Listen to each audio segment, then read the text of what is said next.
Welcome, viewers and listeners, to the Thinking Fans Premier League podcast. Each week, we get together with our besties, who are current pro players, real coaches, academics, and stat heads. Today, we're joined by soccer analyst Harshal Patel and professional footballer Dre Fortune. I'm host Chris Mumford. Bella ciao. We're sponsored by the Premier League Guide, a fabulous gift for those mad about football, Moneyball for soccer, opposition analysis plus eye candy. The current update is available at www.thinkingfanmedia.com and on Amazon. We've got some special news. The podcast is getting its own channel, Thinking Fan Football Club, in both video and audio form. The same staff will continue to spin our yarns and interweaved analytics. Please subscribe to Thinking Fan Football Club as we fully transition over in the beginning of February. We'll be doing a unique show this week in that the FA Cup was going on. We're going to talk about some overall trends among some other things. First of all, we've got parity in the Premier League. Only 7 points separate first and 10th place. We're going to talk through the contenders and pretenders, along with some of the surprises and disappointments. We'll also talk through the weekend previews, including Leicester-Southampton, as well as Liverpool-ManUnited. So we'll go ahead and start at the top of the table, which is Liverpool. And Dre and Harshal, what I'm going to ask y'all is, what are some storylines that maybe aren't getting the attention on each of these teams? And let's not touch on the stuff that's been pretty well reported already. Harshal, what are some unique things that you see with Liverpool? Just that, obviously, one of the biggest sort of issues that Liverpool have had this season is injuries to their defense, where almost all of their first choice defenders, I think bar Andrew Robertson, have been injured at some point or the other. So it's been they've really had to make do with what they have. They've had to play midfielders out of position. You know, we saw Jordan Henderson play at centre back in the last game against Southampton, for example. So that sort of has been a struggle for them. But I mean, it's not been a struggle where you would think it has been. I mean, it's not been a struggle defensively. They've only conceded 8 goals in the 12 games they've played since Virgil van Dijk got injured in the Merseyside derby. So it's not as if they're struggling defensively, that they're letting in goals and all of that. It's the fact is that the defensive issues, or rather the injuries to their defenders, are actually causing problems further forward and further up the pitch. And this is something we touched on last week as well, because it's as simple as something like a Jordan Henderson, when he plays at centre back, he'll probably need to take an extra touch or maybe a second or a couple of seconds more to play a pass out to say Alexander-Arnold on the right flank or Robertson on the left, or one of the attackers, because he's not sure of their positioning, because he's not played at centre back. So, but at top level football, at the level of the Premier League, that extra second is the difference between, say, Robertson receiving the ball in space and, you know, being able to drive forward with it, and the opposition having one player or maybe even 2 players back. So he then can't go forward and has to pass the ball back. So that slows down the speed of the attack. So it's very fine margins. And I'm not saying that this is not something that they can't improve, but this is definitely, if you look at Liverpool, they've not looked as tidy or as efficient as they have in the last couple of seasons. And a large part of that is down to the fact that they don't have their first choice defense, who are usually the first sort of playmakers or the first guys in terms of building their attack out. And I think as long as this continues, that they don't have, their first choice defenders playing, that this will be a problem. And this is how, and this is, this is why Liverpool are so close to the other teams at the top. And they haven't sort of been able to go away with it. So Dre, what are some observations you've had on Liverpool? Well, first I'd like to just touch on what Harshal said there about, for example, if Henderson's playing as a center back, as a midfielder, you're so accustomed to having an influence on the game going forward in terms of, breaking lines with your passes and whatnot. And when your role is simplified and reduced like that, it's difficult sometimes to be able to fit into that role that you're being asked to play. As a center back, it's usually, 2 and 3 touches, keep the ball moving. So when you bring a midfielder who's used to, breaking lines and then creating through his passing further back, it can affect his game and obviously the team around him. But yeah, I mean, I think Liverpool's not looked as potent as we've been accustomed to seeing them. I think they've struggled a bit to create those clear-cut chances that they're usually creating going forward. And I think it shows not only, in their I think they haven't won their last 3 games or something like that. And in addition to that, their lead at the top of the table is not very secure. I mean, they've got Man U level on points with them with a game in hand. They've got City, I think, 4 points back with 2 games in hand. So I think we can possibly see them start to slip a little bit unless they pick it back up. Right. I think my general observations are, Mane and Jota are in the top 20 in terms of successful attacking actions per 90 minutes. Salah has done well, but he hasn't, he's had some games where he's done very well. Minamino has kind of disappeared a little bit. I think his stock has gone down, and Origi just really hasn't featured much at all. In fact, I wonder if he's going to be on the roster going forward. As far as defenders go, one interesting surprise is that Milner is actually on Liverpool the most with successful defensive actions per 90 minutes. And he's in the top 20 in the league, even though he hasn't featured as much in terms of time. And I guess that's the role that Milner's playing in terms of locker room leadership. And when someone needs to go in for a hard shift, particularly defensively, Klopp can really count on him. I'm also struck by, Trent Alexander-Arnold and Robertson continuing to show well in terms of attacking stats for defenders. And I guess my final note is that the youngsters, I think the Curtis Jones has stepped up. Some of the younger folks in the back line who've been able to feature because of the injuries.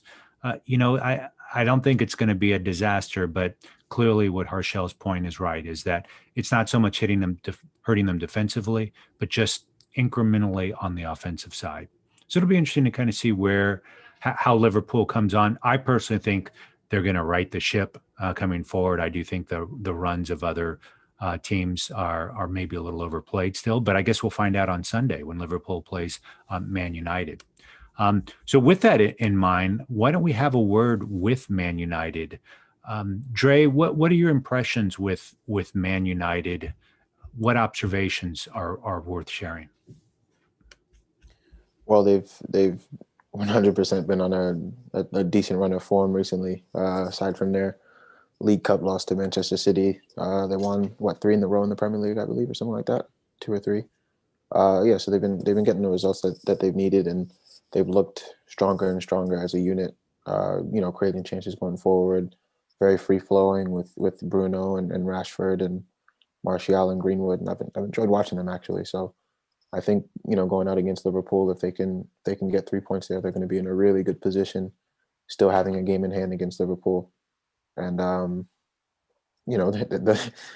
surprised to say it, but the league is there to be had for them. So it'll be interesting to see how they continue. So Dre, I'm really struck by, if you look at Man City and Liverpool, their patterns of play are pretty well established, right? While as yet Man United is a little bit less clearly defined, one would think. Do you think that, we've had this debate before, but do you think that Man United are going to have to go to more specific patterns of play, or do you think kind of the more jazz form, that's how the philosophy is and they have the players in which to do that? Where do you sit on that? It's seeming as though it's just kind of more of a free-flowing game and just allowing them to figure it out. And I think with that, I mean, as with anything, some days it's going to work better than others. But when you have the individual quality that they have in terms of guys like Pogba and Bruno and Rashford, and then you can bring guys like Juan Mata off the bench, for example, you're always going to have opportunities to win the game, I think. So, Cavani as well. He's proven himself over the years as a potent striker in front of the goal. So I think for now, they probably just continue going as they're going. It's been working. And As long as it does, I don't see any reason to change it. I gotcha. Well, interesting that the attacking players don't feature particularly high in the Premier League in terms of successful attacking actions, but some of the defenders do. So Wan-Bissaka is rated number 2 in terms of successful defensive actions per 90, second only to Serge Aurier of Tottenham. Harshal, what's your take on this, and do you think some of their acquisitions have proved to be fruitful or not? Oh, recruitment has definitely been much better over the last, I'd say, year or so. Ever since Ole got the job, basically, I think the players they brought in, you look at Harry Maguire, you look at Wan-Bissaka, Alex Telles came in this summer. Obviously, the sort of catalytic player was Fernandes. He's absolutely changed the mood and the form of United since he came in about a year ago. But in general, I think even though they may have paid a little more than they would have liked to, with regard to say Wan-Bissaka or Maguire last year, the recruitment that United have done has been a lot better over the last year or so than it was in the previous 2 or 3 years. And in terms of your earlier point about patterns of play, again, I've said this earlier as well, in that this season is the season, I think, for someone other than other than City or Liverpool to win the title, because it is so chaotic. So by extension, the fact that United don't have a sort of don't have established patterns of play isn't holding them back too much, because they've still been able to, especially over the last couple of months or so, United haven't lost a game in the league since the 1st of November when they lost to Arsenal. And that's nearly almost 2.5 months now. So during that time, they've still been able to put together moves through the sort of individual creativity of the attackers, Fernandes, Rashford, Martial, Greenwood when he's played, Mata when he's played, Pogba when he's played. So that hasn't really hampered them too much. And again, if they can keep that attacking I'd say, I wouldn't say efficiency, but the attacking inspiration going, and they can be a little bit tighter at the back and cut out errors, which I think is still a bit of a problem, individual mistakes at the back. As Dre said, this could be the year when United could challenge properly. I'm not saying they'll go on and win, but United have failed to even challenge for the title since Sir Alex Ferguson left. So was Cavani, has he lived up to his billing in your opinion or not? Oh, I think he has, because you've got to remember that he's 33 years old. Mm-hmm. Obviously came in as a free agent, but he came in right at the end of the transfer window after he'd been let go from PSG. So he hadn't really trained for the entire period of time that he was a free agent. Straight away after coming in, he had to obviously undergo a 14-day lockdown due to COVID restrictions. So that again set back his integration into the team, his sort of the time it took him to get up to match fitness and all of that. So keeping all of that in mind, I think he's done really well. He's made a definite impact in the games he's played. We've seen that, especially in the game against Southampton, for example, in the league, where he came on and scored 2 and turned the game from a loss to a win for United, even in other games. And he may not feature too highly in terms of statistics at the moment, but 2 reasons for that. I think one is obviously that he's not played that much. He's not really started games that much. Obviously, there's a ban which he's had for 3 games also recently, which has ruled him out of a few of the last couple of games. And secondly, a lot of that, the stuff that he brings to United is intangible. There's no way to measure movement, for example. But I think you can talk to any striker and they'll say that, just look at Cavani's movement, and that's the sort of, ideal to live up to, or that's what you should be showing young kids, because it's exceptional the way he's able to find space in the box, the way he's able to pull away from markers, the way he's able to engage a defender and then pull away from him, which means that the defender doesn't have time to react, but Cavani's got the space to then take a touch and score, for example. So all of those intangibles, and the fact that the likes of Rashford, Martial, Greenwood are probably learning by watching him on the training ground every day. Yeah. That is the impact that he's had. It's very similar, I think, to the impact that Zlatan had when he came to United as a couple of seasons ago. That sort of older, experienced head who's been there, done it all. Right. Well, let's turn our attention to Leicester, who are third in the table. And I will say, Vardy is clip front and center. What kind of drives that? And I think you have to respect that a team's got a point of focus, and he's got 11 goals. I do think that Harvey Barnes should be getting more credit than he deserves. He's a top 15 in the league in terms of successful attacking actions. As far as defenders go, Ndidi, even though he's had limited minutes, is still just amazing, absolutely amazing in terms of successful defensive actions. But the real nice surprise of the season in my mind for Leicester has been Fofana, where he's just been able to, I think people knew about him, but I think he's really been able to step up to a side that frankly needed it because of the injuries to the back line. I think most people had thought that Leicester were going to have a very difficult season, and in some respects, like Liverpool, people have been able to step in and pick up the slack really well.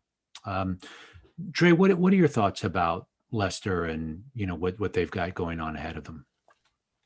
Well, I think they've established their playing style and they've implemented it quite well. And I mean, they're in third place in the Premier League, and I think even though they've consistently shown that over the last few years they're going to compete, for top 6 places and whatnot, still, when you look at the top 6, Leicester is the surprising team up there, at least for me, just based on the Premier League I've watched over the years. So and they made it through this little tough holiday period. They're still in third, and they have some tough games coming up. They've got Southampton, Chelsea, Everton, and Leeds, which will all be pretty tough tests for them, I believe. And based on how they've played, I'm sure they can come out of there with 2 or 3 wins and still be comfortably in the top 4. I think, like you said, Vardy's leading the line quite well, and he's got good support with Barnes and Maddison, Tielemans. I really enjoy watching as well. And they look a good outfit. I really like the trade-offs they're making, and clearly Vardy is being asked to do less and less, but continue to do it incredibly well. Harshal, what are some interesting tidbits on Leicester that you see? I mean, obviously, as I agree with everything you guys said, they've been, I think the word for them is efficient. They've won games where they've barely had maybe 2 or 3 chances, but they've put them away because obviously Vardy is in great form, and then Harvey Barnes is taking chances. He's scoring goals, and some of the other guys are also chipping in creatively as well wherever possible. Fofana has been an absolute revelation for me. He's 19. He's come into a new country, new culture, new language. Last season was probably, I think, his first season as a top level at top level when he played at Nice, but he's been able to adapt extremely well. And I've spoken about this earlier on the episodes as well, that Brendan Rodgers deserves a lot of credit for the way he's been able to reshape the backline, even though they, after all the injuries they've had, where, I mean, you think Liverpool have had a bad injury crisis. I mean, look at Leicester. I think all of their first choice defenders have been out for significant periods of time this season, and he's still been able to make it work. He's shifted his shape to move to a back 3, and it's worked. And now he's moving it back to a back 4 and sort of playing a 4-3-3, and it's working as well. But I mean, I will sound a bit of caution in terms of their attacking play. If you look at the metrics, they are only 7th in the league for XG. I mean, that's not bad. It's okay. That's an average performance, and they're overperforming their expected goals, obviously, because again, Vardy is a very good finisher. But what is worrying for me is the fact that if you look at non-penalty XG, which basically removes penalties from the equation in terms of expected goals, and for those who don't know, a penalty usually has an expected goal value of 0.75 or 0.76, depending on the data provider. But that's because historically, if you look at stats, 3 out of 4 penalties are scored. So that's the sort of value in terms of expected goals that are given to a penalty. And that's the highest, I think, value that any shot in the game gets. If you remove penalties, Leicester are 13th for XG, for non-penalty XG. And they've seen 10 penalties been awarded to them this season, which is by far the most in the league. So I'm not saying, I mean, people used to say that penalties were sort of the reason why United got many points last season, which is true because United did get the most penalties in the league last season. It's Leicester this season, and I don't know if that's a sustainable way to keep going, and whether they can continue to rely on getting penalties and scoring those sort of easier goals than an open play chance. So maybe something for Rodgers to look at is a way to maybe try and improve the side's creativity and attacking threat going forward. Good. As far as fourth on the table is Tottenham. Dre, what are observations you've got on Hotspur? Yeah, so I mean, throughout the season, I think there's been heavy reliance on Son and Kane up front to score goals for them. Obviously, it's worked so far, and Mourinho's definitely changed the outfit to be a lot more solid defensively and prevent them from leaking goals. I do, however, feel as though, and this is obviously my opinion, I feel as though they're starting to slip, and I think they're going to continue to slip a little bit. Just because, as we've spoken about in the previous weeks, when it comes to playing against teams where they're forced to have the ball, I think they struggle massively. So they're going to come up against Villa, Sheffield United, then they play Liverpool again. It'll be interesting. I mean, obviously they have the individual quality to win any of those games, but it just comes down to how they set up on the day and how they go out and look to play. So for me, I think Spurs continues to slip down the table a little bit, but only time will tell. Harshal?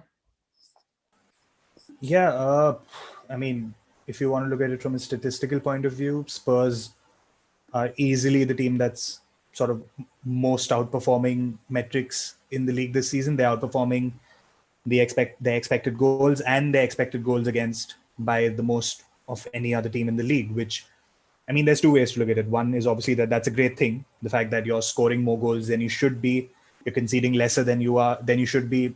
Obviously, your players are doing something right on the pitch. But if you look at these metrics over a period of time, even, over the length of a season, they normally regress back to the mean, outperformance, either direction, whether it's overperformance or underperformance, you do tend to regress back to the mean, if not in a season, definitely over maybe a couple of seasons or a slightly longer period of time. So while this is good in terms of where they are in the table, the fact that they've been able to they did struggle a little bit over the last few weeks where they dropped points, especially because Mourinho sort of went for the safer option of, they've scored a goal, so they're going to sit back and defend now. And opposition teams have been able to score late on, and Tottenham have sort of been denied a win because of that in multiple games this season. He didn't actually do that against Leeds. They kept attacking, even though they took the lead, and they ended up scoring 3 goals in the first half. So maybe that's the way to go for Spurs. I mean, I don't think Mourinho is an all-out attack coach. We know that, but maybe he should let go of the handbrake a little bit, because at the moment, I feel that, and obviously they are so reliant on Harry Kane and Son Heung-min that an injury to one of them, both of them, suspension, absence due to COVID or something like that, if that happens, Spurs are really going to struggle, I think. So it may be worth it for Mourinho to try and get his other attackers into form by getting them into goal-scoring positions, which would only happen if they attack a little bit more. Yeah, I just want to give a shout out to Dombele. He is that adds a degree of creativity. He is in the top 20 in terms of successful attacking actions per 90 minutes.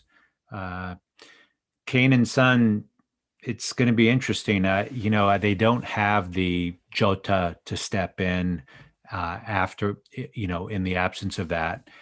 I have been really amazed. I mean, Mo knows how to do defense, right? That is very obvious. But I mentioned Serge Aurier is first in the Premier League in terms of successful defensive actions, and Reguilon is in the top 11. So it just you have to appreciate how clear everybody's roles are, and that they do them very, very well. I do think they're probably 1 to 2 attacking players away from being able to really do well and in terms of contend. And I just wonder, will Levy be able to find a good deal this January? I think the answer is probably no. And I'd be fascinated to see what they do during the summer on that. So we'll go ahead and leave Tottenham there. Let's turn our attention to Man City. Harshal, how is Man City doing now, and kind of what are some surprises that you've seen? I'm glad you said now, Chris, because had you asked me this 2 weeks ago, and you guys have heard me say this, that City are struggling, they're not creating chances, blah, blah, blah. And the game against Chelsea was probably their best performance of the season. I'd say probably one of the best performances that they've put out in the last 12 months. It came out of the blue because there was nothing in the lead up to that game in terms of previous matches or whatever to suggest that City would be able to put together that sort of fluid attacking performance. But they didn't repeat that exactly against United in the Carabao Cup semi, but they were again pretty good in that game as well. So I think, and I've mentioned this earlier, the fact that Pep's system or the way he wants to play requires width. You need width to be able to stretch the opposition defense, which creates space centrally, because obviously if the defense is stretched, there are pockets of space that open up centrally for the likes of De Bruyne to then exploit. And in the game against Chelsea, he played wingers on their natural side, which meant that Raheem Sterling played on the right, Phil Foden, left-footed player, played on the left, Zinchenko was the left back, Cancelo was the right back. So you had players playing on the natural sides, which meant that they were able to either overlap if the wingers came inside, or the wingers were staying out wide, which was usually the case, that the wingers were the guys holding the width and then the fullbacks would come inside. Cancelo, for example, I've been extremely impressed with Joao Cancelo. He had a very tough debut season last year. I honestly thought that this might not work out for him at City, but he's probably been their most consistent and their most dangerous player, especially creatively, I think, after De Bruyne this season. And he's essentially playing as a central midfielder. He comes into central midfield and plays infield as a third central midfielder, with De Bruyne then pushing forward as a sort of number 10. So those sort of tactical tweaks that Pep has been employing are now starting to come together, I think, in the way that he played against Chelsea and United. And this probably is going to be the system that they use going forward. And just one last thing, that you expect City to be leading the league in terms of goals scored, chances created. They're not doing that. They're actually the best in the league in terms of their defensive output this season. They have the lowest goals conceded, total or per game, and it's the same for expected goals against. So their defensive performance has actually been really good. They've improved on that over the last couple of seasons. Ruben Dias has been a superb acquisition. I think and we've seen the resurgence of John Stones. Who thought that John Stones would still be at City? And he's pushed Laporte out of the team. It's Stones and Dias who are the first choice centre backs for Pep right now. So that's basically been the story of the season, and let's see how it goes. So I'm really struck by the fact, so defensively, I agree with all the points you've said. I'm struck that they've had the success they've had, despite the fact that no Aguero, Jesus has been underperforming this season, and Raheem Sterling really hasn't really switched on. I know he's bringing the width, but you'd kind of expect him to be doing a little more offensively in terms of assists or goals. But the team is marching forward despite that. So that's a good story. Dre, any thoughts about Man City? Yeah, I mean, it's been really positive. I thought their performance against Chelsea was brilliant. Obviously, as we've discussed in the past, they lost attacking options. They lost David Silva, which is huge for them. They lost Sane. And it's looking as though they're finally truly adjusting to that and being able to play without those guys, in the way that they're accustomed to playing. And I mean, their chance creation in that game was phenomenal, the way they moved the ball. And, in their schedule coming up, they don't have any top 6 teams coming up. They've got Brighton, Palace, Villa, West Brom, Sheffield United. These are all games that you probably expect them to win, and quite handily as well. So they're 4 points off the top with 2 games in hand. I expect them to be at the top of the Premier League very soon and probably hold that position as long as they keep playing the way they are. Nice. I like that. Get some parity at the very top there. Let's turn our attention to Southampton. Harshal, Harshal, what's your thought about Southampton's in 6th right now? Is that sustainable, or are we going to see some regression to means? I mean, it is sustainable. And I've been impressed by the fact that, again, they've also been a team who've suffered a little bit with injuries, but with them, it probably hits a little deeper than it does with other teams because they don't really have a lot of depth. We saw that in the game against Liverpool. It was a bench full of, I mean, Hasenhüttl said as much after in the post-match where he said that I basically brought the entire academy with me on the bench because I don't have players. Yannick Vestergaard, who's been absolutely brilliant for them at defensively and offensively. He scored a few pretty big goals for them from set pieces. He's gotten injured, so they've had to bring in someone else to play at centre back alongside Jan Bednarek. Danny Ings has not been fit for large parts of the season. He's picked up a couple of injuries, but despite all of that, they've still been able to sort of keep their place towards the top end of the table. And we've said this before. Hasenhüttl has a very fixed style of play, a fixed system, so every player knows in terms of what their role is going to be on the pitch if they're playing in a certain position. So, for example, if you've been picked to play as one of the attacking midfielders, you know what you need to do. If you've been picked as one of the central midfielders, doesn't matter if you've not played, at all for the club before, but if you're part of the first team group and you've been brought in, you know what your role is going to be. So that's also why I think some of the younger players have been able to thrive because their roles are clear and they're being asked to do. They know what they need to do. It's not a case of them being told, hey, you know what, just go out there and have some fun. It's not that. It's there is instruction given to them in terms of when to press, when to pass, who to pass to, all of that stuff. So I think it is sustainable, but it'll be interesting to see if they can cope with the absences. I mean, they have been able to do so thus far, but let's see if they can continue to do that. Yeah, I will tell you what I've been really struck by is, to me, is Walker Peters. I mean, I just really think that from a defensive and offensive perspective, he's really, I think, been one of the real highlights of the season in the entire Premier League. And the back line, I think as a unit, they perform so well together. And they have a bit of a Tottenham problem in that when Ings goes down, it's pretty challenging. I will say it's nice to see a bit of a renaissance with Walcott really coming back, and let's hope that Che Adams regains some of the form he had a little bit earlier in the season.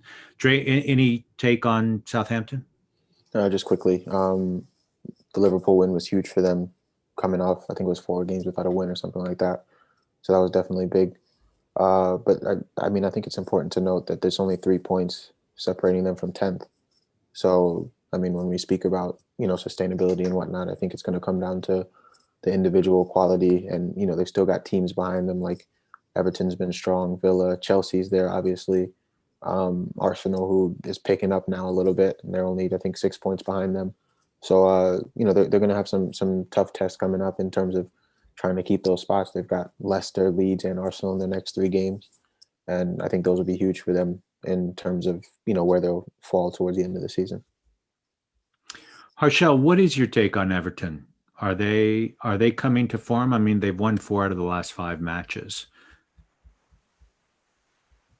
Everton are a little bit difficult to read in terms of being able to maybe predict where they're going to end up, or even if they can put together a run of form, because they've had that sort of season which has been a little bit up and down, where they started off really well, obviously, and then they dropped off, and then they picked up a couple of wins, and then again lost a few, and all of it's been a bit up and down for them. So, even in the FA Cup over the weekend, it took them extra time to beat a lower league opposition, even though Ancelotti had put out a pretty decent team in terms of the players who were on the pitch. So with Everton, I think it's a case of them being reliant on a few key individuals, where, especially down their left, Luca Digne at left back and Richarlison at left wing is such a potent combination. Digne has made a sort of, I think, miraculous is the only word I can say for the recovery he's made. He's back in 6 weeks from ankle surgery, and I think he might have torn a couple of ligaments as well, but he's back in 6 weeks from that injury. So it'll be good for them that they have that partnership back. James Rodriguez is back as well, although I think it might take him a week or so to be back to full fitness. But if they have all of those guys on the pitch, the likes of Rodriguez, Dominic Calvert-Lewin, Digne, Richarlison, Seamus Coleman back at right back, Allen, if once he's fit and he's sort of playing at defensive midfield again, if they have their sort of first choice 11 on the field, they're a match for anybody in the team. But I think anybody in the league, I mean. But some of the backup, some of the guys who've been asked to play a role which they're not accustomed to, with the likes of Iwobi having to play at wing back, Ben Godfrey, who's a centre back, having to play left back, for example. Those sort of things have hurt them a little bit. So I expect that if their first choice team, their first choice sort of 11, 12, 13 odd players, that sort of core group is able to play week in, week out, they should be able to challenge for, top 4, maybe top 6. But if not, I think maybe, where they are 7th in the table, maybe 7th to 10th is where they'll end up if that doesn't come to pass. I think consistency is going to be the hallmark, obviously, for the top 4, but even the Europa positions. And I still don't buy that from Everton yet. I worry a little bit about, Calvert-Lewin scored 11 goals for them, and everybody else together is coming in at a little less than half that, around 5 or 6 goals. So I wonder a little bit about where they're going to get their offensive performance when Calvert-Lewin goes down. It just seems the way the season's progressing that the style, the physicality that he plays, he's going to have to get rested. He may get injured. So, I'm really hopeful that Everton is able, where some of the other attacking players come into better form. Dre, what's your take on Everton? Yeah, I think they're another team where the separation between them and the teams in the higher places is the depth. I mean, obviously they've struggled with injuries, and that's going to impact any team, but having players step in that are going to keep the same level is important. So, I mean, Everton's always had question marks for me when you beat Liverpool, City, and Arsenal, and then lose to West Ham. People are going to be scratching their heads a little bit and wondering what's going on. But now that they're getting back to full strength, I think they'll have a solid challenge for top 6, maybe, in those Europa League places. Maybe not top 4, probably like 5 or 6, I think for Everton. So Harshal, the team that I wonder about is Aston Villa in their place. They're in 8th place now. They could contend for Europa. Do they belong at 8th place now, or do you think that maybe they could be legitimate Europa contenders? Completely honestly, I think Aston Villa have a shot at Champions League this season, very honestly, because I've been very impressed with the way they've played.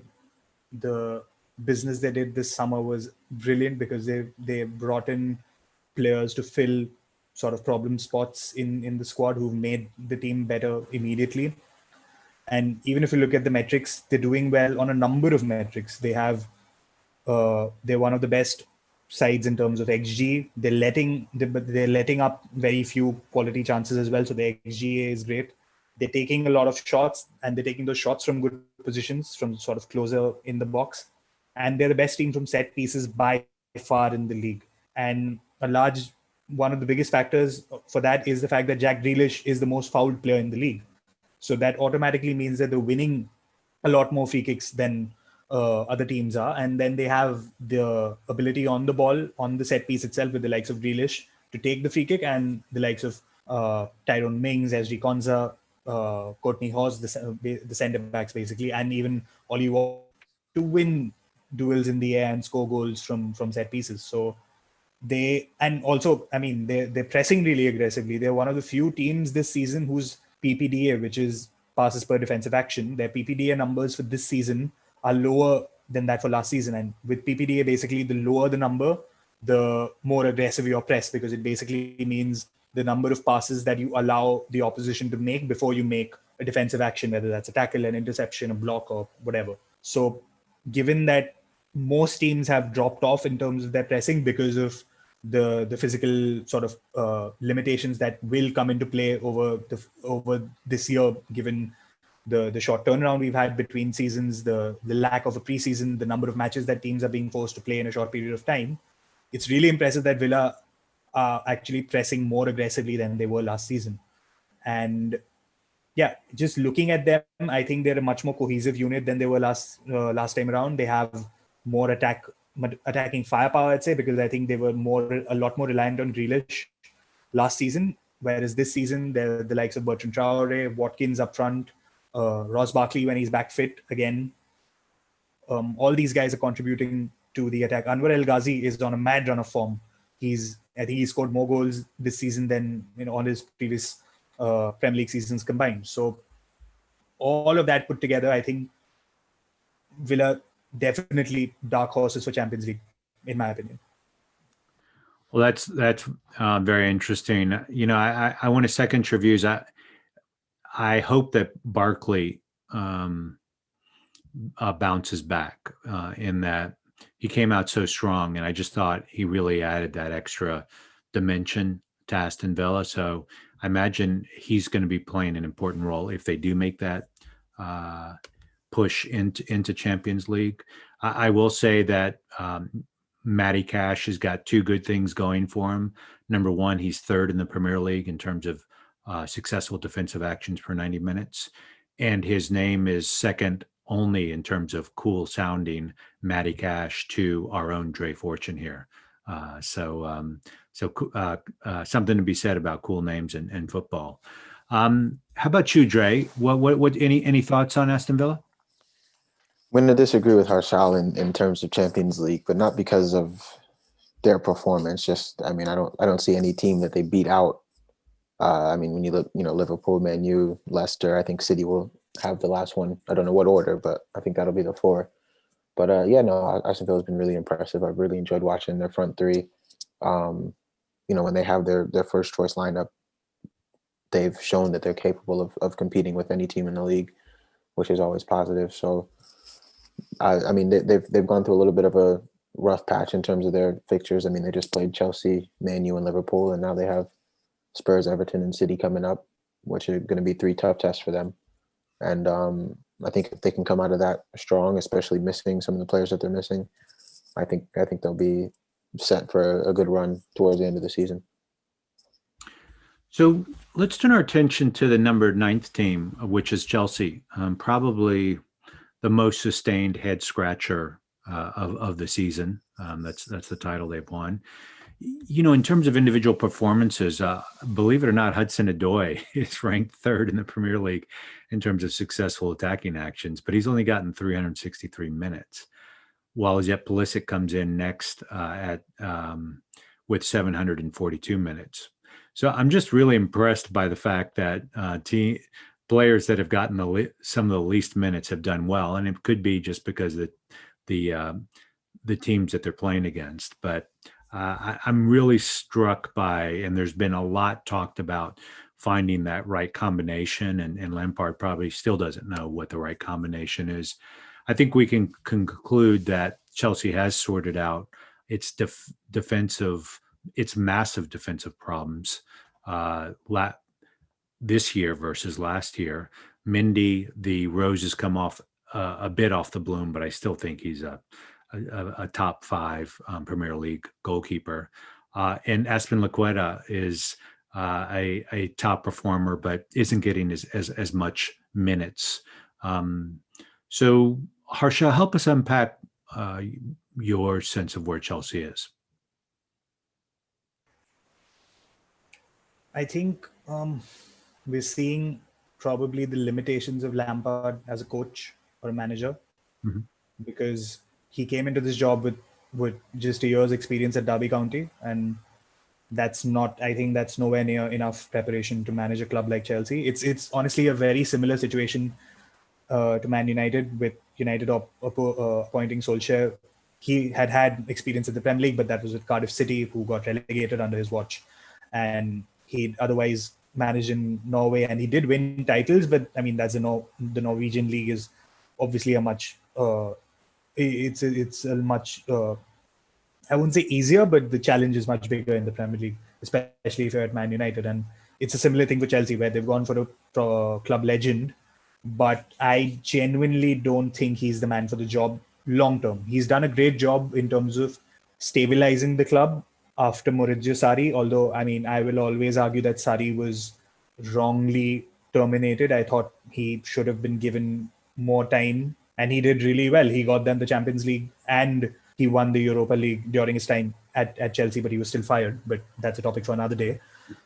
Lampard, I think some of the tactical decisions he's made have been slightly baffling to me.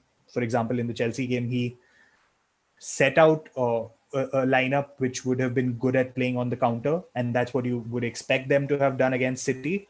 But they ended up trying to press high and dominate possession, which made no sense to me, and it didn't play to the strengths of the players he had on the pitch. Where, I mean, Timo Werner, for example, is someone who does well in transition in when he has fast breaks or fast attacks to play with. He's not going to be the guy who's going to hold up the ball for you and be able to hold off a defender or win duels in the air and stuff like that. And not that Chelsea went direct to him, but he was being asked to play a role which is completely alien to him. In N'Golo Kante, I mean, I think he's been used incorrectly, because he is someone who's going to go after the ball. He's not going to sit and anchor the defense. And in the 4-3-3 that Lampard plays, he plays as the deepest midfielder, but because he goes after the ball, it leaves space in front of the defense for opposition teams to exploit. So those are just two of the things. I mean, there's a lot more that I think Lampard hasn't done correctly, or in my opinion, there are things that he needs to change. Callum Hudson-Odoi should probably be playing a lot more than he has, as you pointed out. So there's quite a few things which I think he's not really got right yet, and let's see whether he can get those things right in the future. Because to be honest, Roman Abramovich isn't known for his patience, and they backed him. The Chelsea hierarchy backed Lampard massively in the summer with the spending that they did. So, I mean, you would think that he would need to at least. I mean, I think top 4 is the bare minimum that he needs to achieve to stay in a job for next year at Chelsea. So, let's see if that pans out. But at the moment, I don't think they're going to make top 4. I don't think they're going to do that. Trey, do you have any take on who should be up top and in the key midfield positions? Well, first, Chris, I'm going to say we got to start letting Harshal go before me. He takes all my points. But no, I think with the way the team has looked recently, the struggles that they've had, I mean, this is, for me, the City game is the second game in a row. I didn't catch the Villa game, but it's the second game in a row, them and Arsenal, where I felt Chelsea just looked clueless. They didn't look like they really had any clear idea of what they wanted to do going forward. For me, I'd want Giroud up front. He's the most experienced. He's been scoring. He's been in good form. And I think he's just going to kind of help settle everything down. I think right now, when you look at the Chelsea squad, there's lots of talent in there. But I think at the moment, you just need the most experienced players to kind of just lock it down. Or maybe, you go the route that Arteta went with Arsenal for a little bit and play a bunch of the young guys. But I think he's got to kind of pick one and stick to it. But then again, I agree completely that I think it's just his inexperience. His combined with the players' inexperience, I think, is what's creating the issue. I think when you don't have a manager who's able to deal with the inexperience of the players, and by that I mean the guys like Werner, Havertz, Pulisic, they're great players, but they're still coming along in terms of the Premier League landscape.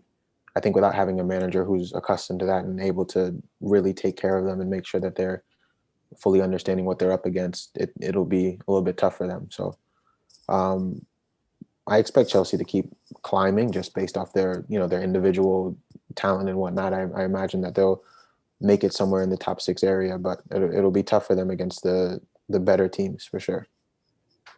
Good. Well, let's turn our attention to West Ham. West Ham is they're in the 10th position, and their defense, I think, has really been well anchored by Masuaku, who is ranked number one in the Premier League in terms of successful defensive actions. And I'm sorry, in terms of attacking actions, 5.35 for defenders.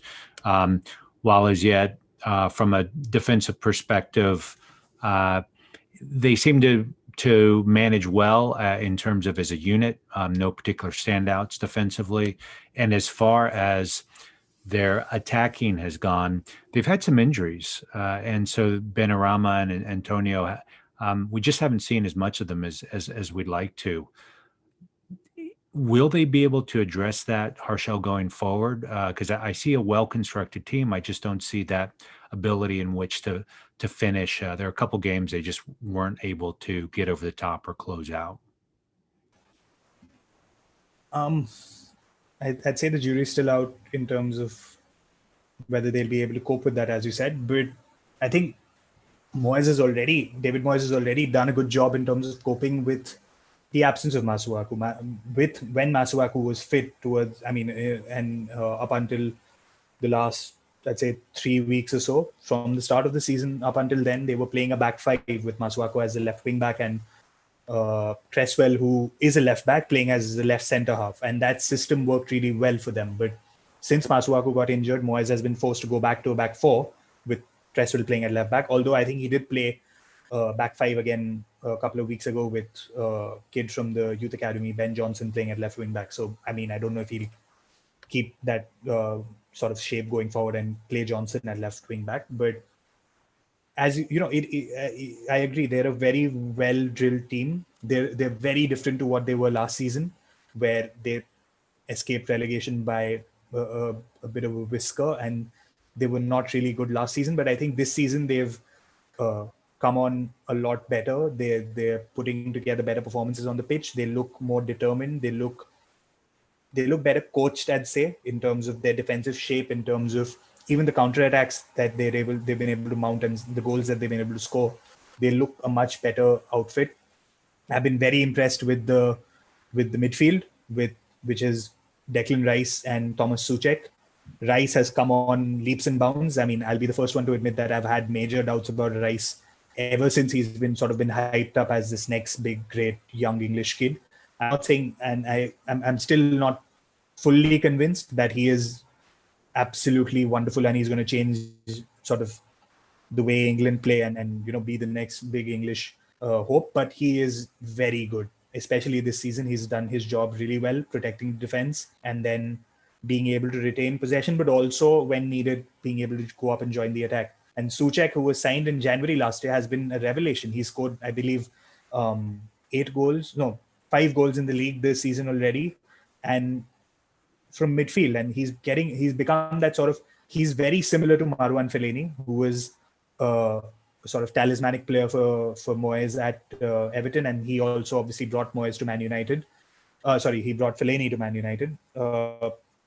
And it's a very similar profile in terms of the size, in terms of aerial ability, and the sort of box-to-box ability that Souček has, obviously in his own defensive third, being able to protect his own area, but at the same time make runs into the box and score. And we saw that in the most recent Premier League game that West Ham played, where they clinched that win over Everton. It was Souček who got into the box and scored from Cresswell's cross. He had the anticipation to make that run and get on the end of the finish. None of the other West Ham players did that. So, yeah, as I said, well-drilled, well-coached team, some very good individual players. It'll be interesting to see if they go into the window in January, because I think they're looking for a striker now that they've sold Sebastian Haller to Ajax. So, because, Mikel Antonio is very injury-prone, and they do need someone who can come in and play with him and also replace him when he's injured. So, let's see if they bring someone in. But other than that, I think they've done really well. Maybe contenders for Europa, but even if that's not the case, even if they finish 10th, I think it's a huge improvement on last season. Trey, my sense is they're probably going to finish around 13th or so, plus or minus. In terms of upcoming games, any thoughts about West Ham in general? Yeah, I think the overall trend for them is they've been finding ways to beat teams that are below them, and they've lost to teams above them. So, coming up, they've got Burnley, a struggling West Brom, Crystal Palace, and then they finished the month out with Liverpool. So I mean, I anticipate though that's 12 possible points. I'm sure they can get, between 7 and 10 points out of those fixtures and just kind of keep moving along where they are. Seen news about them potentially selling Felipe Anderson, which will bring in a good amount of money for them in terms of potentially getting another striker to replace Halle, who they just sold. So, yeah, I mean, I think they're right where they should be, and they're probably going to stay about in that range, plus or minus maybe 2 spots. Well, let's turn our attention to the next team, which is near and dear to Dre's heart, which is Arsenal. I guess after a pretty dark beginning, things seem to be turning up a bit. Do you buy that story? What are some little niches we should be looking at in the Arsenal story? Yeah, I buy it 100%. I think obviously it's hard to discredit the difference that Emile Smith-Rowe has made into the team. It's what everyone's been saying in terms of creativity, linking the midfield with the attack, getting guys involved, and he's done that quite well. So it's been positive with the recent results, and obviously you don't want to get too ahead of yourself. I mean, they're still in the bottom half of the table, but with Palace coming up, Newcastle, a little bit of a tougher test with Southampton, you'd expect based on the recent run of form that they'd be able to get some results and kind of keep inching up the table a little bit. So yeah, I mean, it's been fun to watch. They've been scoring some tremendous goals. It's not just the fact that they've been winning the games, but the goals they've scored are in my opinion, brilliant team goals, and they've looked really strong. So hopefully they just continue. I don't think many people question their prospects in the next couple of years or so. It's going to be interesting to see if Lacazette continues to find his mojo, but more importantly, getting Aubameyang going and seeing if Pepe and Willian can at least start to contribute kind of league averages, right? That to me would be nice to see. From a defending perspective, I'd love to see more and more from Maitland-Niles. He does rate very highly in terms of successful defensive actions per 90. And really watching Kieran Tierney in terms of what he can do in terms of attacking play and initiating attacks has just been a real revelation. Harshal, do you think it's justifiable for Arsenal fans to be optimistic, and should they at least be contending for Europa in the next few weeks, kind of getting back more into those slots? Yeah, definitely, because again, we spoke about the table being tight. They're just 6 points off the top 4. Mm-hmm. So it's a couple of games, maybe 3-4 games going their way, and they could be back in the conversation for top 4 when maybe a month ago people were, especially on social media, people were making a case for them being relegated. So, I mean, that just tells you how tight the league has been this season, as well as the fact that while, I mean, there's no doubt that it was a crisis, the fact that they went 5-6 games without a win in the Premier League, it wasn't as bad as it was made out to be. And the solutions were sort of staring Arteta in the face, as we spoke about earlier, play the kids. And Smith-Rowe has been an absolute revelation, linking midfield and attack, as Ray said, which was something they'd been lacking so much. Where, I mean, there were games I remember watching where it was a literal hole that you would see between the Arsenal midfield line and the attack, because nobody was dropping deep to pick up the ball, or nobody was in that sort of position naturally. And I spoke about this, I think, on last week's podcast, where I said that Lacazette does well because in terms of the way he's playing, where he's dropping deep, because he's got quick, rapid runners around him, which he has now, with Smith-Rowe, with Saka playing on the right, and with Martinelli playing on the left. He's got those guys who he can, and he knows that, if he drops deep, those guys will take up the space that he's vacated and potentially then be able to run through on goal. So Lacazette obviously has been in a great run of form, scored 5 goals in the last 4 games. Martinelli, he did pick up an injury in the FA Cup game, and I think it could be another semi-serious one. He could be out for a bit. So let's see what the news is on that front. But I expect Smith-Rowe to probably play the majority of minutes from now on.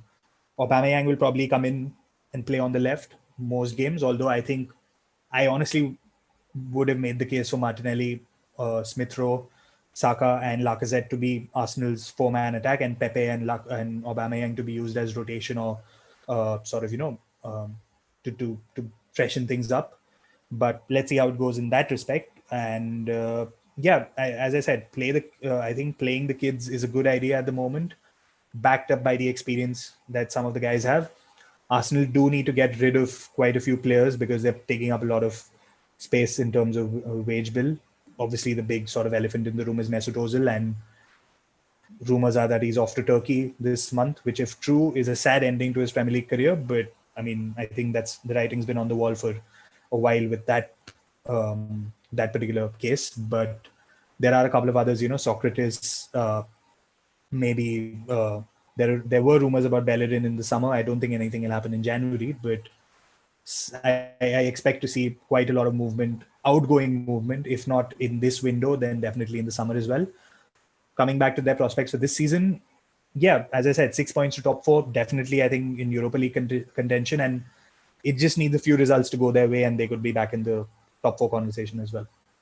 Super.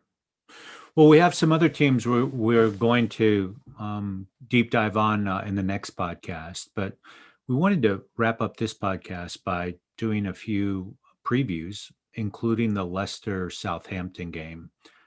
Harshal, what are some key points we need to be looking at or key matchups in that match?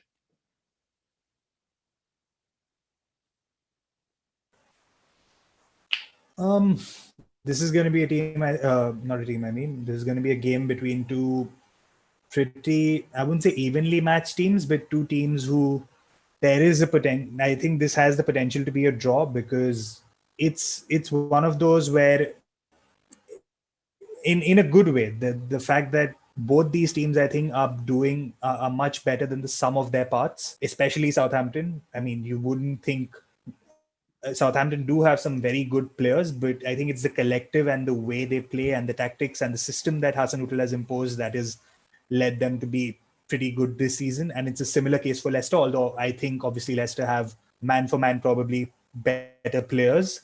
So that sort of, I mean, it's what I'm basically going to be looking out to see if Leicester can maybe be a bit more attacking in terms of creativity. As I spoke about earlier, I think they are struggling a little bit with creating too many clear-cut chances. It's a case of them being efficient and taking the chances that they do create. But I mean, if you look at football in general, the rate at which they're going is a little bit unsustainable in terms of their conversion rate. So that could be a problem for them unless they start to create more sort of high-quality chances. Give me with regard to Southampton, it's basically what I said earlier, where maybe a 1-1. Yeah, I'm going to go for a 1-1 draw. Dre, what's your thoughts? I think it'll be an exciting game, but I think it'll be 0-0. I think they'll neutralize each other.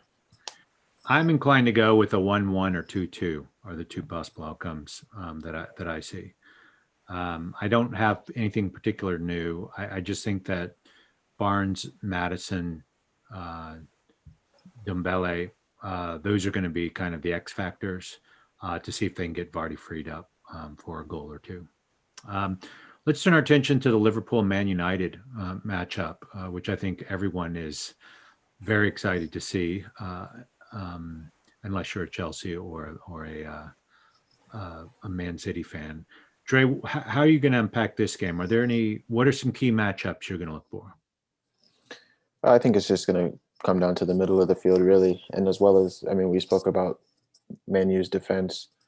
Obviously, Liverpool's front three is phenomenal. It's one of the best in the world. So I think the midfield battle will be important just in terms of who wins that, who dominates possession of the ball. It'll probably end up being Liverpool, I think. Man U will probably play a little bit more on the counter. And I don't know. It's a tough one to call. I would like the game to tie. I would like it to tie, but I think maybe I'll say Liverpool 2-1. Dre, Harshal? Yeah, it's obviously going to be a tough one. Liverpool's record at Anfield is spectacular. I think they haven't lost there since 2017, February, if I'm not mistaken. It's about north of 50 games. I don't remember the exact number, but it's north of 50 games since they've lost a league game at Anfield. So, I mean, I would absolutely love it, obviously, if United were the one to break that streak at Anfield. But I will agree with Jay that it will come down to midfield. And I think Thiago will play a huge role. I think he will start. He got 90 minutes under his belt against Southampton. He played 45 minutes in the FA Cup against the Aston Villa Academy, basically. So he has been able to get up to speed, at least in terms of his physical outputs. And Thiago is the kind of guy who can create something out of nothing, and it'll be very difficult to defend against something, against that sort of influence that he can have on games. So let's see how it goes. But I hope for a 2-1 United win, but realistically, I think it might be a draw. It might be a 1-1, or Liverpool could probably win it. But yeah, the heart hopefully hopes for a United win. I wish I could be original, but I think it's 2-1 Liverpool. Or I could even go as far as to say 3-1. So we'll see what happens there. It's going to be. I hope it's not one of those games where both of the teams neutralize themselves. So we'll keep our fingers crossed on that. So, well, that's where we'll leave the pod for this week. We're sponsored by the Premier League Guide, Moneyball for Football, Opposition Analysis plus Eye Candy. The current update is available at www.thinkingfanmedia.com and on Amazon. Please subscribe to Thinking Fan Football Club on YouTube and your favorite podcast stations. Join us for our next Football Thinking Fans podcast. For now, bella ciao, ciao, ciao.